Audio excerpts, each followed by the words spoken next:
I mean, if I was in a caustic mood, I would say that's utter drivel.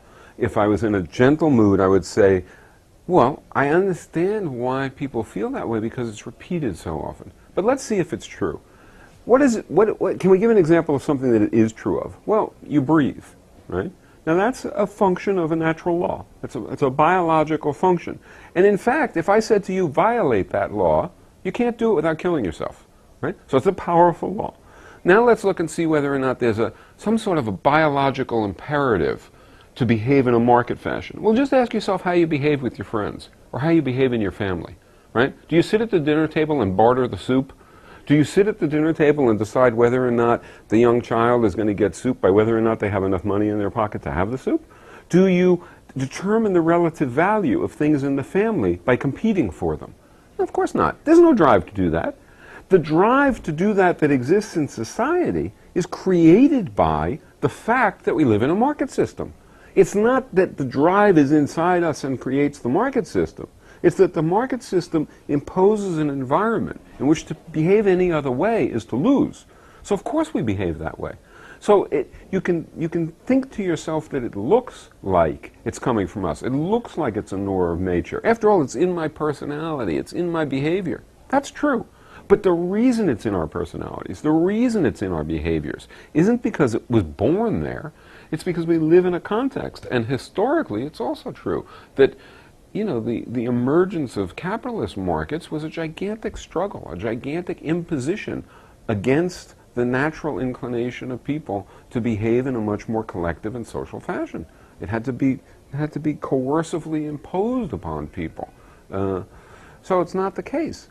But it is the case once you have markets that they have incredibly profound impact on our desires, on our personalities, on everything about us. That's the whole point. That's why I want to get rid of them, right?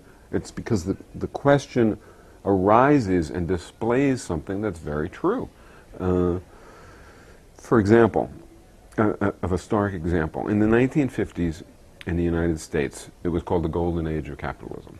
And there was a certain amount of output. So there was this much output per capita in the economy.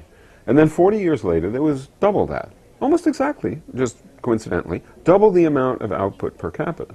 So if you think about it, you realize that if in 1995 people work half as long as they work in 1950, right, after 1955, then the output per person will be the same as it was in the golden age of capitalism. So you sort of ask yourself, well, why aren't we working 1 month on and 1 month off? Or why aren't we working a 3.5-hour week? After all, that technological innovation has created the condition in which we can do that, and we'd be as well off as in the golden age of capitalism. So why don't we do it? And the answer is because markets don't let us. It's not that everybody got together and decided we'd rather work twice as long as we could. And in fact, people work longer than they worked in 1955.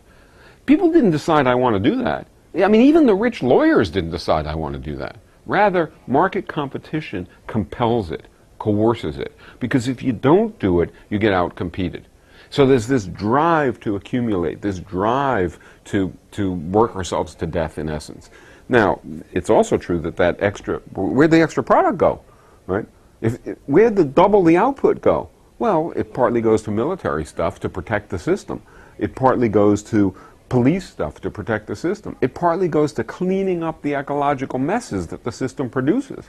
And it partly goes to the rich. And so the normal person is marginally better off. And in fact, from 1970 to the present, the normal person doesn't get better off at all. All the advantages go to the powerful and the rich. It's a horrendous system. And everybody knows it.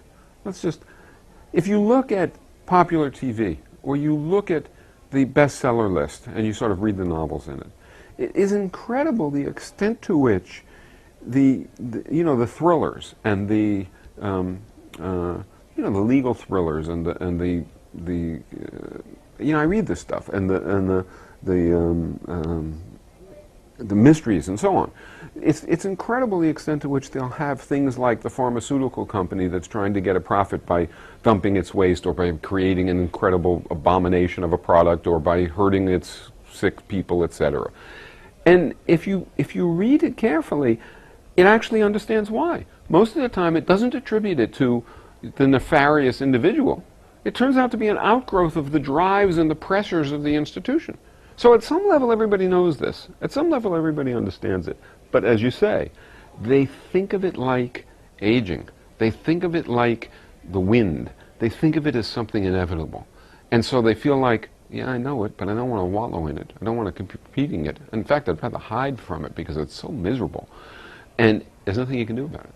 Well, the fact is there is something you can do about it. You can change it. I mean, we can actually live under a different system. Just imagine somebody saying under cannibalism or under slavery or under dictatorship, well, there's nothing you can do about it. Well, they'd be wrong. There is something you can do about it. You can get beyond these archaic systems and move closer and closer to fulfilling human capacities. And that's what we need to do.